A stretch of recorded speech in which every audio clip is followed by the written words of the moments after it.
Alright, howdy folks, welcome back to Top Comics Pressing. We're going to have a send-off video here. I've got a stack of 25 books, so we're going to send these off for a modern 9/8 pre-screen. For those of you that don't know, if you get books back from prior pre-screens, CGC uses these stickers internally. So this was a prior copy of Uncanny X-Men number 244, which was declined for a 9/8 grade, and you can see that this must be the order that was there, and then the date received and when it's due. And so you get these stickers on the stack, which is kind of cool, and at least gives you some indication that CGC is much more organized internally than their system looks from the outside. So they obviously put these barcodes on each book. So we're going to send off a copy of Extreme Carnage. That's the Scotty Young variant. Some of these are fun just from the standpoint of getting kind of goofy one-liners in the cover, and there's a pretty big fan base for the Scotty Young variants. So this one we're just going to send, hope to get a 9/8, and I'll point out a lot of these here are going to end up getting sent for consignment. So next up here is the variant cover for Secret Invasion. This is the newer Secret Invasion, and this is the issue 1. I think it's the 1 in 50. Now there is a tick there, and part of the reason I'm sending these books and some of the other books that I'll be sending off this summer is I think CGC's been a little bit more lax on their 9/8 threshold. So a book like that may have been declined before, I'm curious to see what they do. So not all these are books I expect to go through. Spawn number 8 there is, of course, the homage to Spider-Man number 1, where McFarlane kind of did a swipe of himself, and, it's clearly labeled as an homage to himself.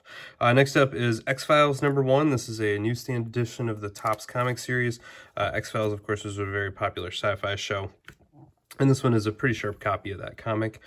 Star Wars Kanan, The Last Padawan. This is a BAM exclusive variant for that series. Hopefully that one will make a 9/8. Darth Vader number 1 here is the first appearance of one of the Wookiees that was in the Bounty Hunter TV show, so that's pretty cool. This one is a previously declined 9/8 here in Chippendale Rescue Rangers. I'll see what they do. The only thing I can think of is that there is a little bit of shine at this top staple, and the bottom one has a little bit more tarnish. Other than that, though, it looks pretty good. But this one has been to CGC before, so we'll see what they say about that.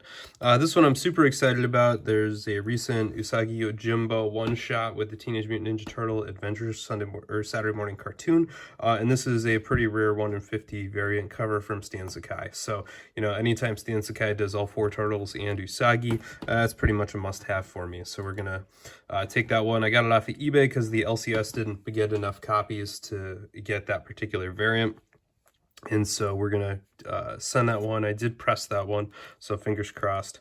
The next one up here is the action figure variant of an Usagi Yojimbo. These NECA action figures were pretty cool, and they did a bunch of them for Usagi, and they made one of them into a variant cover, and I like that Spot was featured in there too. So that one's just kind of a for fun one.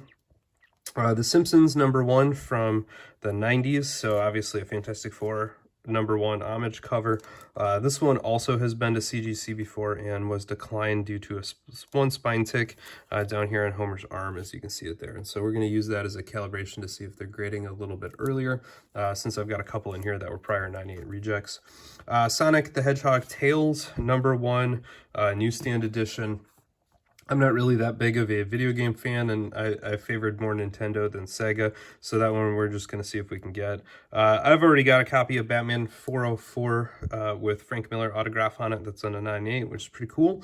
This one I picked up at a local comic shop, and I thought I could make a 9/8 after a press, so pressed that one up. Epic breaking of the Batman here. Should be a slam dunk on a 9/8 on that one. Same is true with this one here, which is the prestige format of the Batman movie. For a while there, I was buying these for $5 to $10 a piece and selling them for 80-ish bucks a piece after slabbing them in 9/8, and that was a pretty decent little mini cash cow for me. We'll see how that sticks out. Batman and the Teenage Mutant Ninja Turtles Adventures. This is a Dynamic Forces variant with Poison Ivy and Harley Quinn there. All the Ninja Turtles are kind of in the aquarium pot, and they're clearly just playing with them. So my wife's favorite 2 characters are Poison Ivy and Harley Quinn, so that was a must-have. This one I don't think will make a 9/8, but we'll see here. This is a pretty rare newsstand edition, again, of the Batman Adventures. Number 17, pretty epic cover here where Batman and Robin are stuck in a wax museum with all the rogues, and of course some of the rogues are real, the rest of them are kind of wax cutouts of themselves, but you know, very nice comic book and a very, very rare newsstand, so we'll see if we can secure a 9.8 on that one or not.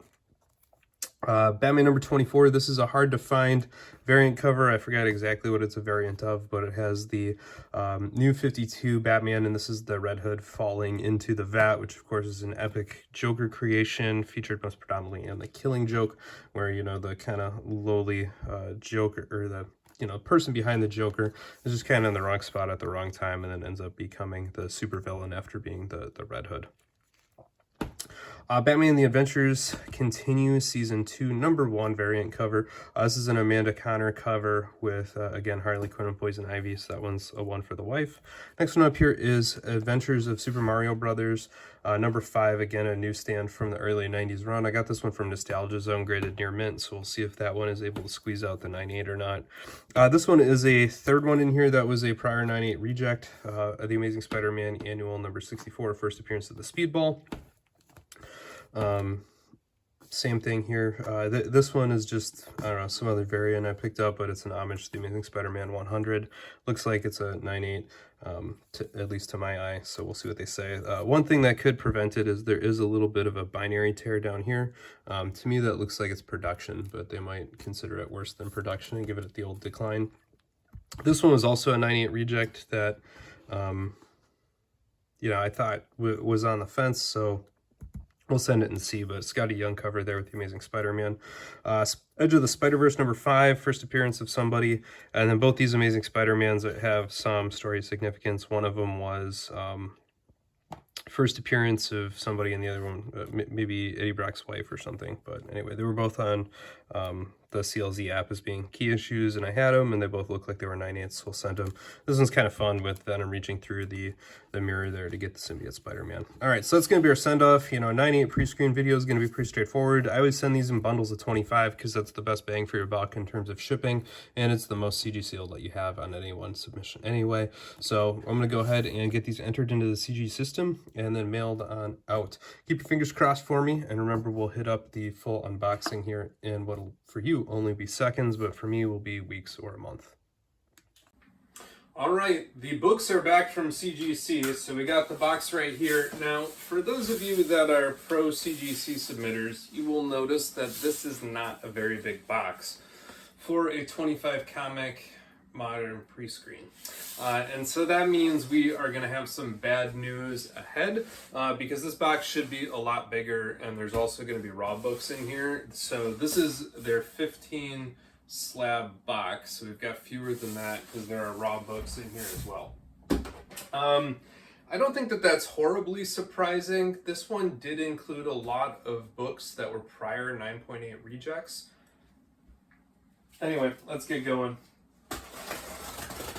Cut in there, cut in there, and I know I can use a box cutter, but I like the scissors. Alright, and we will pull out the top. I'm going to pull out what looks to be a very fat raw book package along with some extra cardboard, so that'll all go back in there. We will open this up under the other camera and look through it and see if we can identify any of the, you know what, let's just do it right now. I'll open it up right now. We'll take a peek under the lights with some of the other books, and we'll have to see what, ugh, that tape did not come off very well. That way.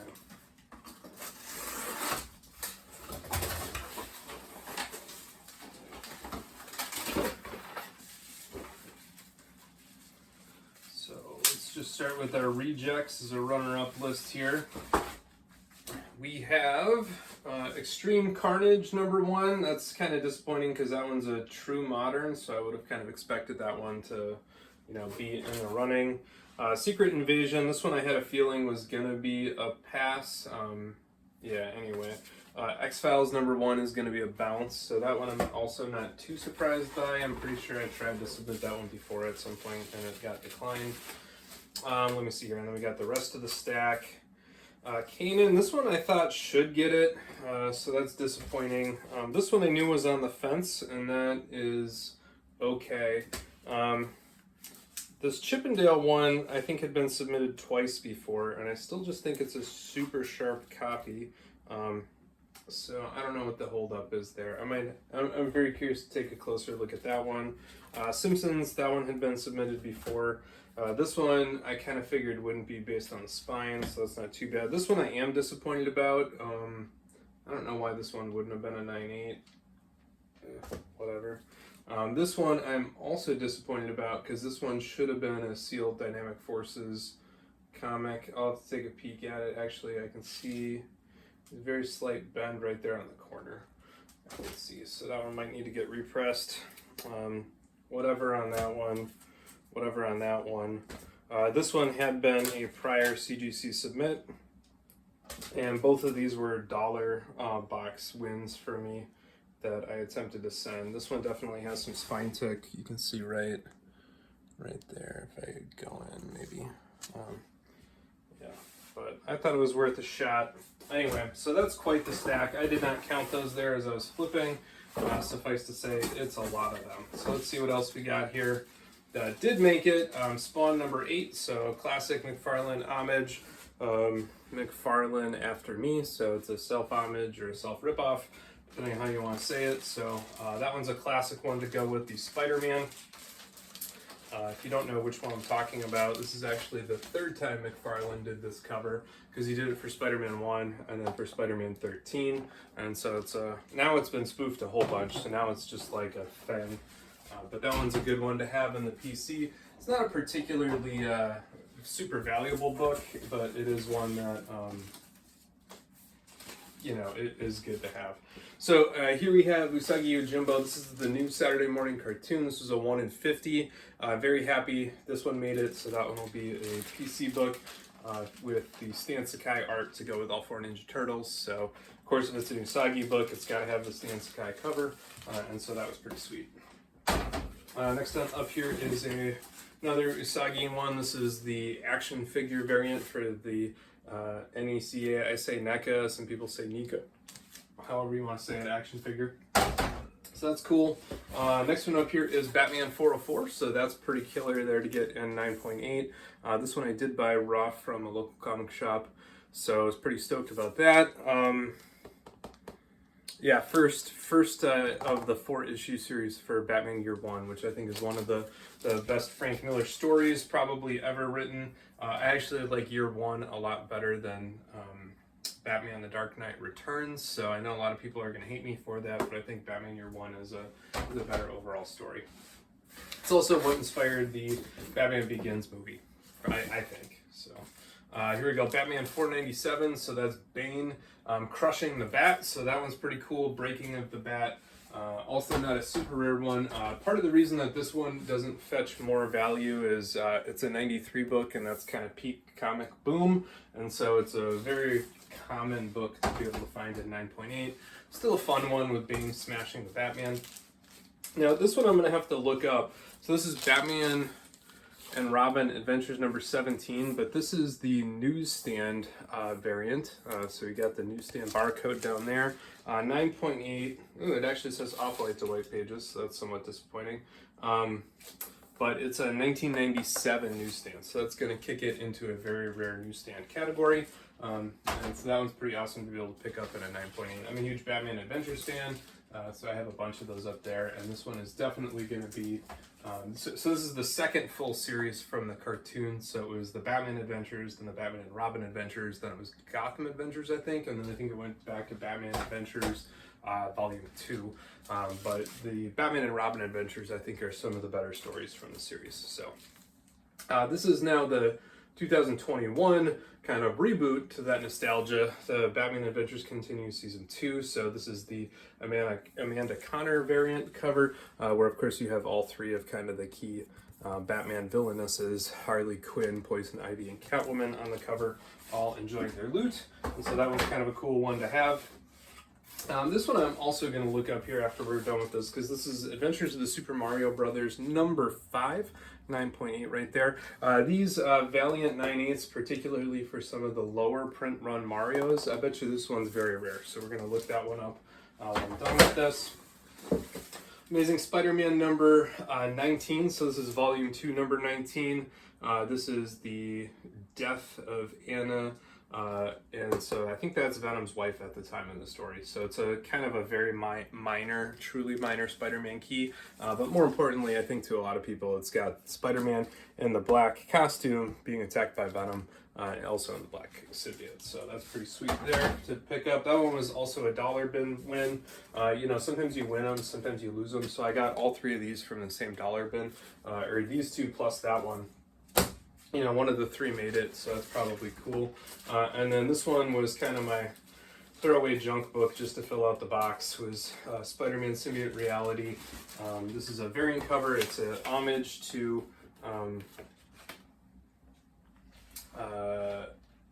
homage to Amazing Spider-Man number 100. If you look here, this has a very nice CGC scratch right across the front of it. Let's see if we can pick it up right there. It's right here. Yeah, right there you can see it. So it's got 2 big scratch marks. So thank you CGC for that.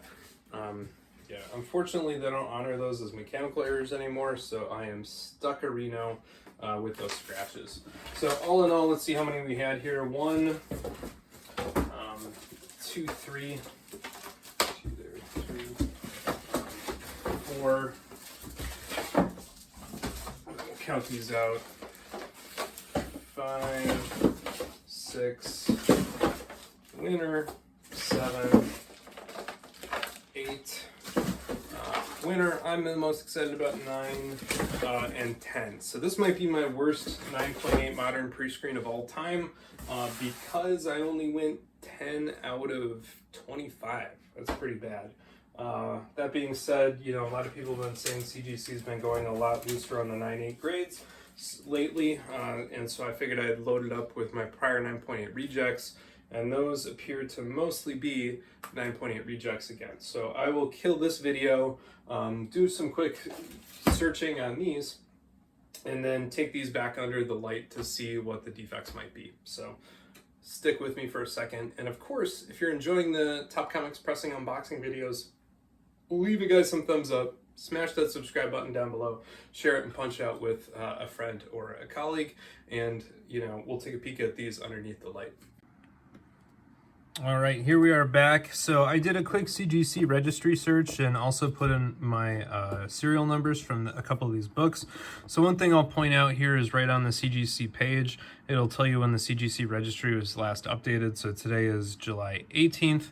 It was updated July 16th. These orders shipped on the 14th, no, 12th. And so this has been updated since that order has shipped. So the census should include these books on it, which is important to check for, particularly if you're logging in and popping things when they're still in quality control or immediately when they shipped. You know, your books may or may not be included yet in the census, so you want to check that last updated date versus the ship date. In average, it takes me about 4 days to get 2 CGCs. So these actually shipped on Monday.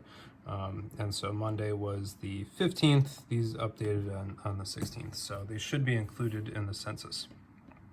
All right, if I click over to the Super Mario, you know, I can see everything from the cert that matches, and then, you know, the grade date, and then you scroll on down so you can see, and if you click that, then it'll pop out to the census, so you can say that there is 1 in 9.8, and if you click that, you can go over to see the CGC census. So there's 21 copies of this book total on the CGC census. That puts it in the Golden Age rarity category. So, you know, for books like Amazing Spider-Man 300, there's 30 or 40,000 copies on the CGC census. For really important Marvel Silver Age keys, there's single-digit thousands, 3 to 4 to 5,000. Once you get below 100, books become legitimately rare. And, you know, there is artificial scarcity built in with modern variants. So a lot of those are limited to maybe 1 of 100, 1 of 250, 1 of 500. And so, you know, you don't want to believe everything on the census, but this book was generally available at newsstands. And so it was a mass market release. It wasn't intended to be a rarity or a scarce issue. You know, Valiant really kind of wanted people to buy it. And so for a book like this in that 90s era to have such low census count would typically indicate it is a genuinely rare book. So 21 copies. If you check it out, there is a single 9.8 copy, this one, which is pretty sweet, on the CGC census, and then there are 6 9.6 copies. And so that ratio of 9/8 to 9/6, I think, gives you an idea of how rare this book probably is to be able to actually get in a 9.8. And so that's pretty sweet. Not only is it the world's only 9.8 copy, at least a few other people have taken cracks at getting 9.8s and come back with 9.6s. And so I think that that's an important thing to point out, that it's not just the rarity overall of the book. It's thinking through if it's a scarce modern variant that was intended to be artificially scarce, or if it's something that was mass market released. The next one up here is going to be our 9.8 copy of Batman and Robin Adventures. This one does say newsstand. It does say newsstand edition on here, so that's nice. There are 15 in the 9.8, and if we go click on the census, there are actually 29.8 copies, but those are broken down to 15 universal and 5 signature series. The downside with this one is there's no breakout for newsstand, and so I would gander of those 20 copies, the 15 universal plus the 5 signature series, it's going to be hard to find another one that is the newsprint copy or newsstand copy, especially because this is a 97. And again, if you go back, a 1997 newsstand is pretty rare to begin with. These were kid books that weren't particularly, you know, well cared for. And so that one is going to be a pretty awesome one to have in the collection. So that's pretty cool. All right, let me get back to the raw books now, and I'm going to ignore my gloves for the moment. I've got clean hands, and these books are all 9.8 rejects, so I'm not going to be too worried about it. So first up here is the Extreme Carnage. You know, top corner, very crisp. Side corner over there, very crisp. Corner over here, very crisp. Corner on this side, very crisp on the corner, but you'll notice a very clear spine tick right there through that baby blue. That's going to show it. The rest of the spine is very clean and nothing else really to report. We flip it on over, there's going to be a second tick right there. And I think it's really that second tick that's going to doom the book from a 9.8. All the corners look super sharp.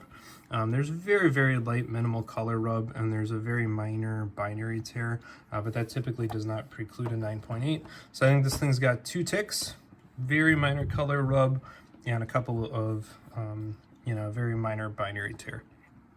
This one has a much longer tick right here through the Phoenix, so you have to look in the right spot to see it. But if you slide your finger down there, it's pretty clear that there's an indent or a bump. And because that tick is longer, I think that single tick, if I can get the camera to focus on it, right there's a good angle. That single tick, because it's longer, is going to be enough to doom it. So the spine tick lines are not just a function of how many there are, it's also a question of how deep or how long they are. It also has a slightly more obnoxious binary tear and a little bit of light surface rub back here. So I think this one is appropriately rejected. This one is X-Files #1. This one I actually think might be worth resubmitting. So it does have a tick there, but that is a very, very minor tick on the side. It barely breaks color. There's a little bit of corner wear, and it actually might be the corner creasing up here. If you look, that's what it is that they viewed that damage as a corner crease, or it could be that there's a very, very slight imperfection down here, right there in the glare. So that could be it, right there. There wasn't a whole lot on the back, so very, very little bit of light color rub up on the staple, nothing else too crazy. So could be this. I'm not too worried about it. All right, we're gonna take a pause here while the dogs get done barking. All right, dogs are shushed appropriately. So here we're back to the Kanan, the first Padawan. I don't remember if I pressed this one or not. There's some very, very faint light distortion on the front cover, but that would be, I don't know, maybe they saw this as a finger bend up here. Could just be that. Yeah, so maybe that's it. A little bit of a finger bend. Spine to me looks pretty clean. I guess there is a tick there, and I guess that's probably a bigger, longer tick. And you can see that there is some color rub right there. So even without the bend, you know, we've got light color rub, spine tick clearly visible there. So yeah, maybe that one is an appropriate reject. Darth Vader, number 1. A little bit bigger binary tear, but that's normal on this issue. And for that whole era of Marvel, pretty tight spine. You know, maybe they're calling this spines splitting or fraying. So I've seen that noted on books of the era. It's really a production issue. There's a little bit of light color rub back there, nothing too crazy. Again, this light color rub is super common for books of this era. Unfortunately, they even bounced in the box to the shippers, and so it's incredibly hard to find one. One really, really faint tick. I think if I were the CGC grader, I probably would have been a little bit more generous on, oh, maybe it's this bottom corner here. Let's see it. That's actually probably what it is. So I still think that that would have been a, that would have been an okay one. All right, so Chippendale here. Yeah, if we look, this one just looks super sharp. Yeah, I think this one's been rejected 3 times. There is a little bit of a light spine stress there, but it does not break color. It's nothing too crazy. You know, the corners don't even have binary tears, which is nice. Back looks super sharp. You know, all I can think about is maybe they're viewing this as like some kind of tanning on the interior if you look at it. So, I mean, you can kind of see that color, oh, I bet you that's what it is. I bet you it's a very, very slight stain right there. I don't even, yep, that's a real stain. Check that out. Yep. That's real. Yep, there's another little one right here. Check that out, huh? All right, learned something new. Appropriate reject. Look in here, clean, clean, clean all the way down. Now this one has multiple light spine stress lines. So there's one right here. There's one right here, and they're on white, so those are hard to see, but there's 2 up there. There's a little bit by Marge. There's one here by Homer that's definitely deeper. And so you can see that. Now that does break color. Bring that in, and it breaks color a little bit into the book. And so yeah, this one probably is realistically a 9.6. You can see a little bit more here on the back. Right there. Now you might tell me, Joe, did you press this? At some point I did, but again, those light ticks will come back because the paper is damaged there. And so even if it looks perfect coming out of the press, 1, you're not going to put that color back in, and 2, as they vibrate in shipping, they will collapse back. All right, let's see what we got here. Looks good. Looks good. I agree with the Simpsons one being rejected. This one's got probably a light tear right there. I bet you that's all it takes right there. So that's probably it. Also, it looks super sharp, but there is a very, very slight tear right there on the open edge. So probably 9.6. This one, let's see what we got here.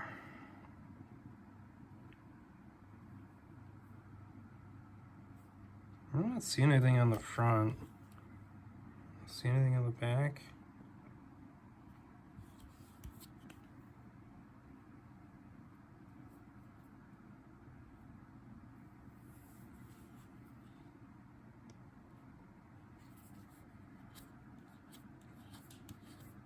And I just had to roll up that paper there. Just slide out. Like, it's got a little bit of super light edge wear, but I don't know how that keep it.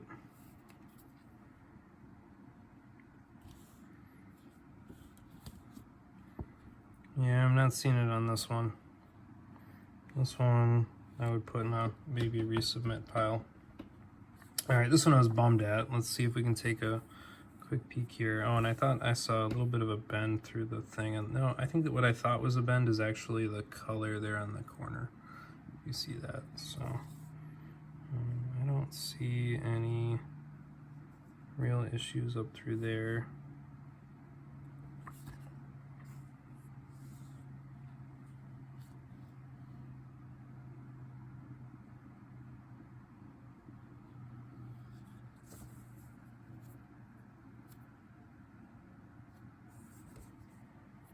I've definitely seen worse corners. It doesn't look like it's blunted in any way. It looks like it was just cut with a little bit of a white line there. I don't think that is any handling damage. That one I'm gonna, these two I think I'm gonna chalk up to bad grader day. Those I don't have an explanation for. This one does have a bend up top there. Right there, you can see it. So it's probably on me for submitting it. This one I knew was a dud. That one's a poopy one. We'll just skip that one. It's got color rub up there. This one does have a light spine tick. It's got a light spine tick. But they're clean on the back, which is why I submitted it again. This one's been submitted at least twice before, so it's probably realistically a 9.6. This one I did not press, and I should have, because you can see the very slight stacking curl up top here, right there. So that is a Joe should have pressed that book right there. So that one's on me. Let's see here. Oh, I do not remember seeing that, but there is a hairline crease right through there. You can see that breaks color. So that is an appropriate reject, even if I did not press it. I must have missed that when I was scanning it, but there is indeed a crease right through there, you can see. So take that. That one's a fair one. And this one looks pretty sharp. It's a super small spine tick right there. The rest of the corner and edges look pretty good.